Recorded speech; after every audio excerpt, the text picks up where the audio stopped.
Hello friends, এই মুহূর্তে আবহাওয়া সবচেয়ে গুরুত্বপূর্ণ আপডেট। শক্তি বৃদ্ধি করল ঘূর্ণাবর্ত। এই ঘূর্ণাবর্ত সম্পর্কে আমি গতকালও বলেছিলাম, এবং আজকে কিন্তু গরম এবং জলীয় বাষ্পজনিত অস্বস্তি অনেকটা বেশি থাকার সম্ভাবনা রয়েছে। আপনারা যেমনটা দেখতে পাচ্ছেন, এই মুহূর্তে কিন্তু পশ্চিমবঙ্গ এবং বাংলাদেশের অধিকাংশ স্থানেতেই কিন্তু 29 থেকে 30 ডিগ্রি সেলসিয়াস, এবং বিহার ঝাড়খণ্ডের অধিকাংশ স্থানেতে কিন্তু 30 থেকে 31 ডিগ্রি সেলসিয়াস রয়েছে। আর ওড়িশারও কিন্তু বেশিরভাগ স্থানেতে 30 ডিগ্রি সেলসিয়াসের কিন্তু আশেপাশে রয়েছে। তো আমি আপনাদেরকে আবারও বলে দিচ্ছি, আমি কিন্তু মেনলি বিহার, ঝাড়খণ্ড, পশ্চিমবঙ্গ, ওড়িশা এবং বাংলাদেশ আর উত্তর পূর্ব ভারতের দিকের খবর কিছুটা দেওয়ার চেষ্টা করি। পাহাড়ি এলাকাতে মোটামুটি ঠান্ডা রয়েছে। গুয়াহাটি, শিলচরেতে 27 থেকে 28 ডিগ্রি সেলসিয়াস কিন্তু রয়েছে। দেখুন ফ্রেন্ডস, এই মুহূর্তে যেমনটা আপনি দেখতে পাচ্ছেন, সাগরের ওপর কিন্তু ক্রমশ নিম্নচাপ ঘনীভূত হয়েছে, এবং এর কারণেই কিন্তু বেশ কিছুটা দুর্যোগের আশঙ্কা করা হচ্ছে পশ্চিমবঙ্গ, বাংলাদেশ এবং মায়ানমার ও ওড়িশার উপকূলেতে।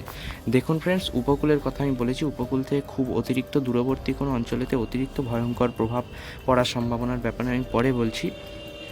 এই মুহূর্তে কিন্তু ঘূর্ণবাতের যে গতিবেগ রয়েছে সেটি কিন্তু 55 থেকে 60 কিলোমিটার প্রতি ঘন্টা পর্যন্ত রয়েছে, যেটা কিন্তু একটা যথেষ্ট ভালোভাবে ঘূর্ণাবর্তটাকে সার্কুলেশন করতে সাহায্য করছে। এবং এর মধ্যে যদি আমি উপগ্রহ চিত্রতে চলে যাই, তো আপনি দেখতে পাচ্ছেন কিন্তু অতটা সুস্পষ্টভাবে ঘূর্ণিঝড়ের মতো দেখতে মেঘ হয়তো এখনও পর্যন্ত ঘূর্ণাবর্তটা তৈরি হয়নি, তবে চারপাশে কিন্তু অনেকটাই তীব্র পরিমাণে মেঘ ছড়িয়ে রয়েছে। আমি ভিজিবল মোডেতে গেলে কিন্তু আপনারা দেখতে পাবেন, পুরো খালি সাগরের মাঝে কিন্তু আপনি দেখতে পাচ্ছেন কতটা তীব্র পরিমাণে মেঘ ছড়িয়ে রয়েছে।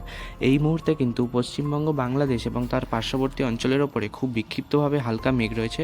এবং আপনি যেমনটা দেখতে পাচ্ছেন, আজকে বৃষ্টির সম্ভাবনার কথা যদি আমি আপনাদেরকে বলি, তো আজকে কিন্তু বিকেলবেলা পশ্চিমবঙ্গ, বিহার, ঝাড়খণ্ড এবং ওড়িশা আর বাংলাদেশ এই সবকটি জায়গাতেই কিন্তু বিক্ষিপ্তভাবে ঝড় বৃষ্টির পূর্বাভাস দেখাচ্ছে।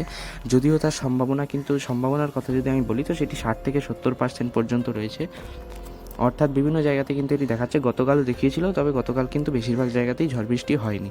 তবে আজকেও বেশ কিছুটা সম্ভাবনা দেখাচ্ছে, এবং আজকে আমি বেশ কিছুটা আশাবাদীও রয়েছি বিভিন্ন জায়গায় বিক্ষিপ্তভাবে ঝড় বৃষ্টির ক্ষেত্রে। যেমনটা আপনি এখানে দেখতেও পাচ্ছেন, চট্টগ্রাম এবং তার পার্শ্ববর্তী অঞ্চলেতে কিন্তু আজকে দুপুর বিকেল নাগাদ সবচেয়ে বেশি বৃষ্টিপাতের সম্ভাবনা দেখাচ্ছে। এবারে আমি আগামীকালের খবরেতে যদি চলে যাই, তো আগামীকালও কিন্তু আপনি দেখতে পাচ্ছেন নিম্নচাপটা আরও বেশ কিছুটা কিন্তু ঘনীভূত হয়ে উত্তর দিকেতে এগিয়ে কিন্তু আরও বেশ কিছুটা পশ্চিমবঙ্গ, ওড়িশার উপকূলের কাছে 9 তারিখ থেকে 10 তারিখের সময় কিন্তু চলে আসতে পারে। গতকাল যেমনটা দেখাচ্ছিল উপকূল থেকে অনেকটা দূর দিয়ে ক্রস করতে পারে, সেটা কিন্তু এখন দেখাচ্ছে উপকূলের বেশ কিছুটা কাছে আসতে পারে। আমি যদি রেইন অ্যান্ড থান্ডার মোডেতে চলে যাই, তো আপনি এর বৃষ্টির মোডটা দেখতে পাবেন। বৃষ্টিতে কিন্তু দেখাচ্ছে যে ঘূর্ণবাতের প্রভাবে ঘূর্ণবাতের উত্তর দিকে এবং উত্তর পশ্চিম অংশতে বেশি বৃষ্টিপাত হতে পারে। ঘূর্ণবাতটা কিছুটা দূর থেকে ক্রস করার কারণে এবং কিছুটা কম শক্তিশালী হওয়ার কারণে কিন্তু এর প্রভাবে আগামী 4 থেকে 5 দিনেতে পশ্চিমবঙ্গ, ওড়িশা এবং বাংলাদেশে কিন্তু বৃষ্টিপাতের সেরকম সম্ভাবনা, এই ঘূর্ণবাতের প্রভাবে অতিরিক্ত বৃষ্টিপাতের সম্ভাবনা নেই। তবে এমনি কিন্তু কালবৈশাখী আগামী 2 থেকে 3 দিনেতে হতে পারে। আর্দ্রতাজনিত অস্বস্তি বজায় থাকবে কালবৈশাখী হলে, তবেই কিন্তু গরমের পরিমাণ কিছুটা কমবে। তবে অতিরিক্ত লুয়ের সম্ভাবনা কিন্তু এখন আর দেখা যাচ্ছে না দক্ষিণবঙ্গ এবং যে উপকূলীয় অঞ্চলগুলিতে রয়েছে সেই সমস্ত জায়গাগুলিতে। ফ্রেন্ডস, আজকের জন্য এটুকুই। এরকমই ইম্পর্টেন্ট আপডেট পেতে চ্যানেলটিকে সাবস্ক্রাইব করতে ভুলবেন না। Good bye.